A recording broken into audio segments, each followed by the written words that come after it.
Welcome to the Marketing Spotlight, where we share the career journeys of Michigan State University marketing alumni.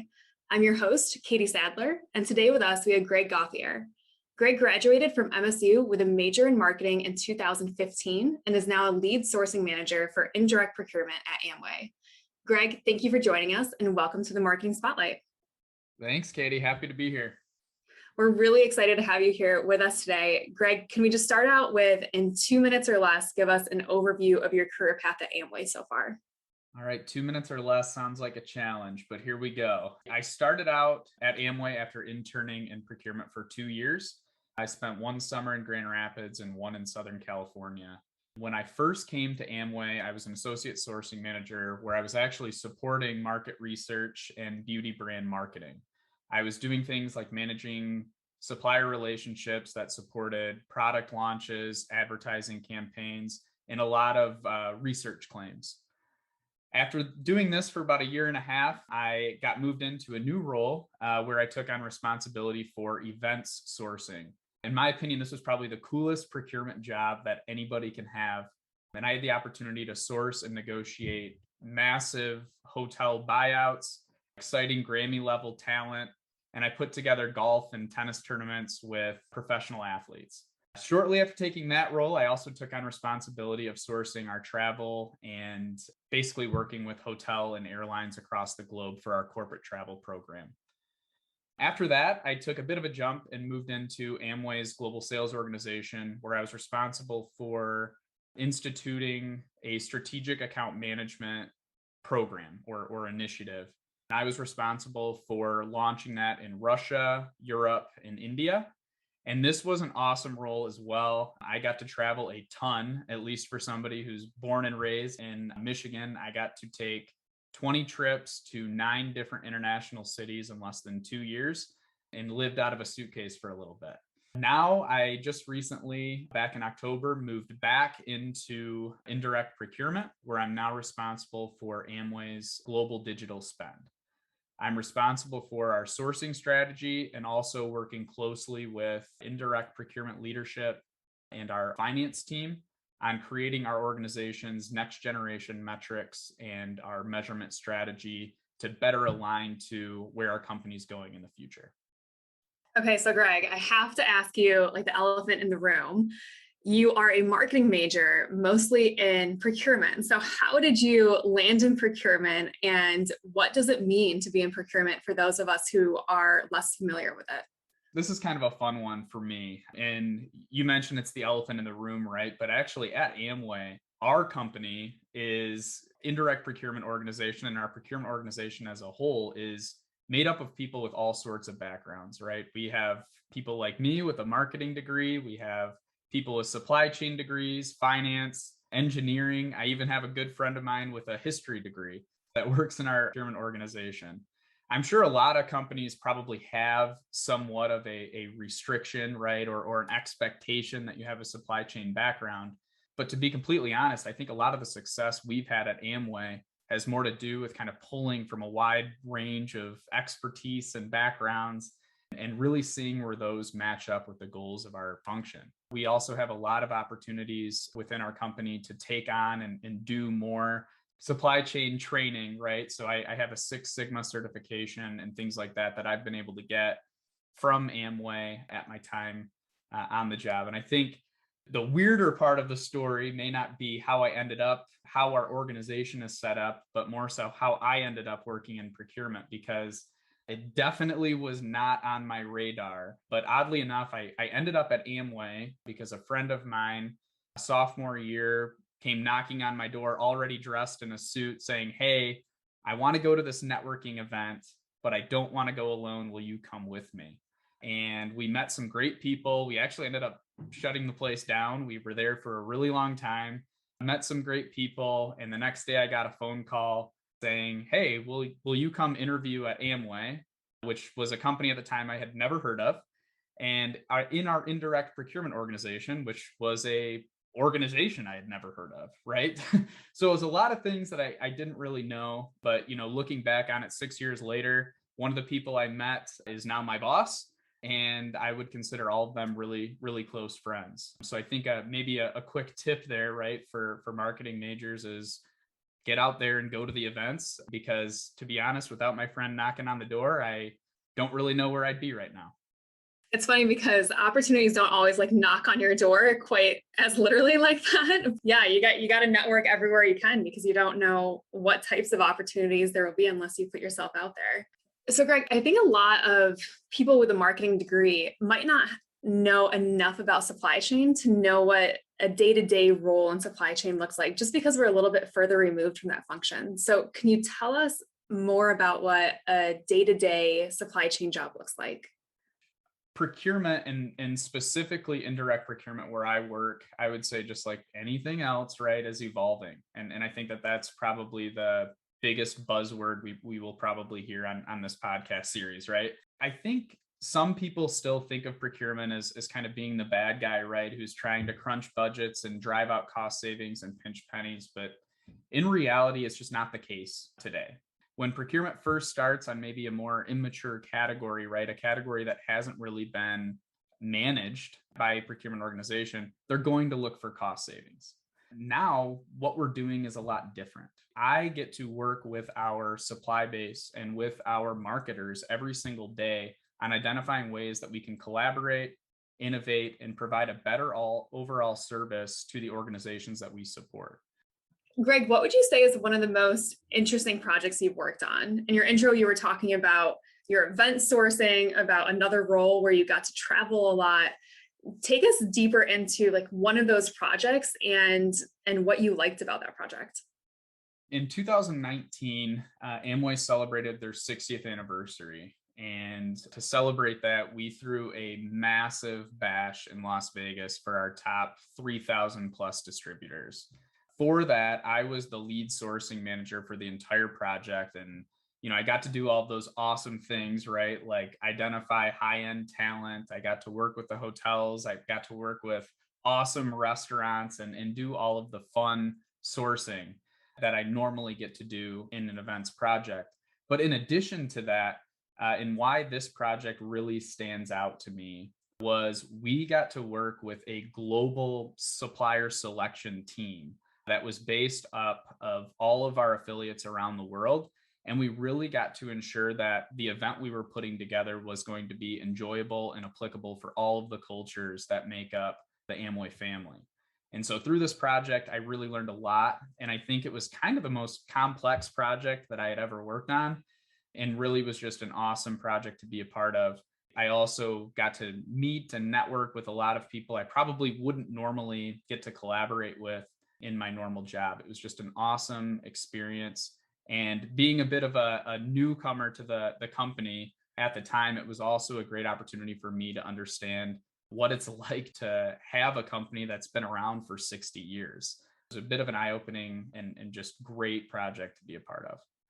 What's really interesting about that project as you're describing it is it sounds very similar to a lot of responsibilities that you might have in a communications marketing role or in an event marketing role, as we've talked to different people on this podcast. So it seems like that role really bleeds very well into the marketing space for what you might be doing at other companies in a similar role. Definitely. And that's why I think, as I mentioned, like a lot of what our organization has seen and really been able to build success off of with indirect procurement is identifying people with a specific background for the categories they support. It's very regular to see a former marketer, a former digital media specialist move into a procurement role to then work with that team and the agencies that our company works with.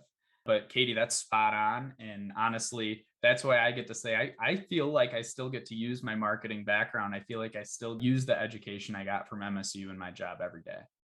Yeah, that's really, really interesting, Greg. What experiences from college do you think prepared you for the career you've held at Amway? I think a lot.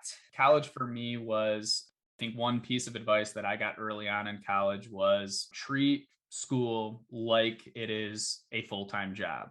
Make sure you're in class, you're studying, etc. That's 40 hours a week. To be honest, I had never had more than, a restaurant job before getting to college, which I'm sure is the norm for most college students. But transitioning to that 40 hours a week in and of itself was difficult, right? I'd get bored. I loved, but studying and trying to take that much time took a lot of discipline.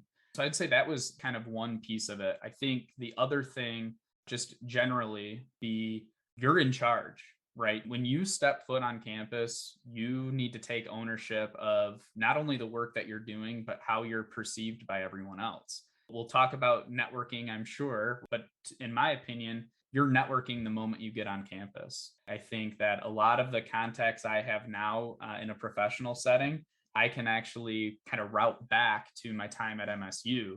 And that's just something I think is really special and something that maybe had I realized it as a freshman or sophomore, I might have even taken more advantage of my time on campus. Speaking of what you wish you had done in your first couple of years on campus, what advice do you have for students?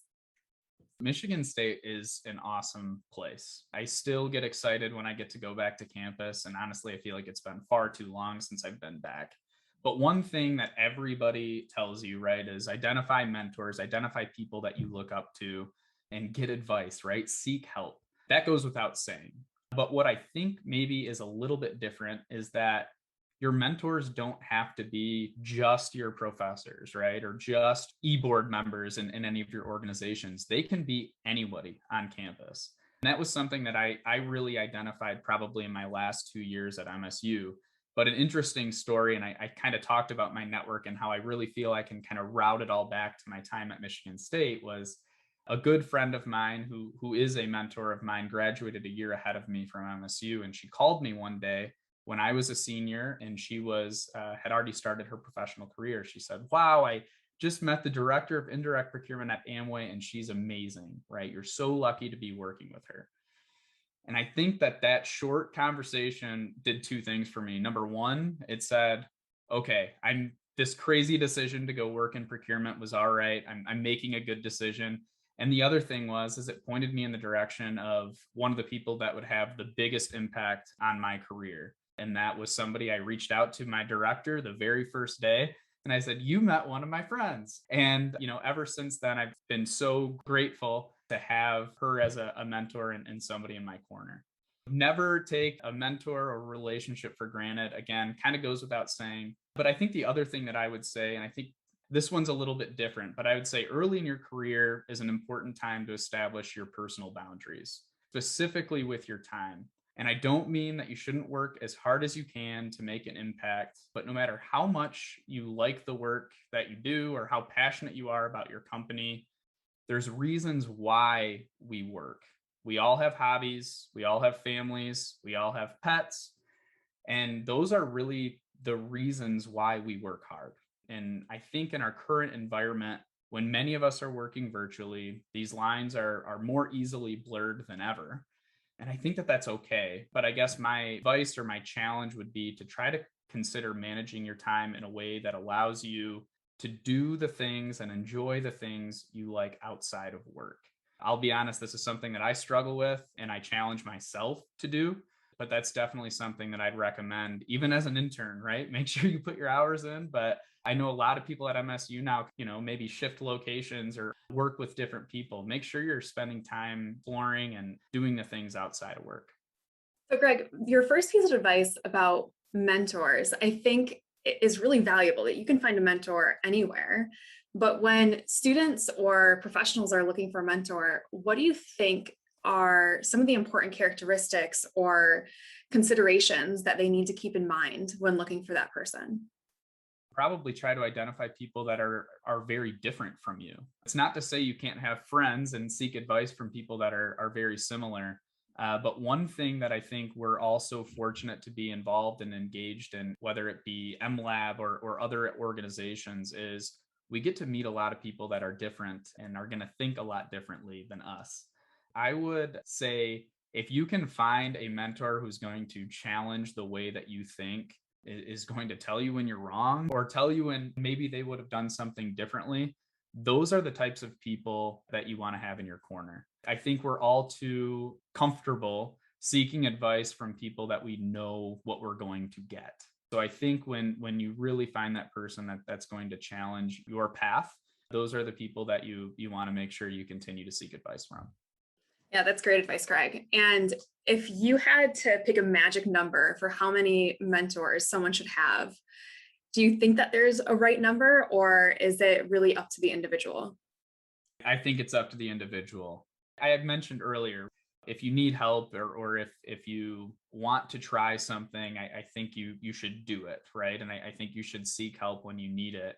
And I am not a firm believer that you need to identify like a formalized mentor relationship. I'm a firm believer in identifying people who you can go to, seek help from them as it's needed.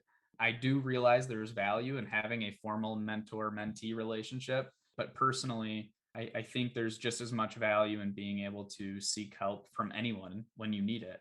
I'm also in a position where I work with people every single day that have a ton of subject matter expertise. So I feel like I'm in a position where I need to capture more of that from others, right? So I'm learning and going through that process of identifying mentors every single day because I recognize there's something I can gain from the people I get to talk to every single day. In my opinion, I don't think there's a magic number. There we go. Greg, I have one last question for you today. What is one thing that you learned at MSU that has stuck with you and potentially changed the way you approach your career? I got to study abroad with Dr. Doerr. I remember there was one day, I want to say it was our last night in Paris. And there was one thing that he did, and he did this a few times kind of throughout, taking Marketing 300. And, whenever everybody would get kind of tired or the lecture was getting a little long, he'd try to do things to try to rouse the crowd a little bit. And there was one thing he asked us to do, and that was, all right, I want everybody to raise your hand. And I'm sure other people have heard of this too. So then everybody in the class, they raise their hand. And he goes, all right, now raise it a little bit higher. Right. And then he does it one more time. He says, okay, now raise it as high as you can. And then a fourth time, higher. And each time, right, you learn that you can raise your hand a little bit higher. And I think that that's something that really just stuck with me is, you think that you've done enough and you still have more to give, right? Or you think that you've done everything you can on a project, but there's still more out there. And maybe that might not be the most applicable to a career, but to me, at least in my life, and the relationships that I have with my family and my coworkers, I try to keep that kind of in the back of my mind at all times. Greg, thank you so much for joining us today. We really appreciated your time and learning more about how marketing and procurement really aren't that different necessarily. You got it. Thank you so much, Katie. Absolutely. And for our listeners who are interested in connecting with Greg, you can find him on LinkedIn. Make sure you also check out our other episodes of the Marketing Spotlight to learn more about where MSU marketing alumni are today. You can find us on Spotify, Apple Podcast, Google Podcasts, YouTube, and almost anywhere else that you listen to podcasts. We'll see you next time.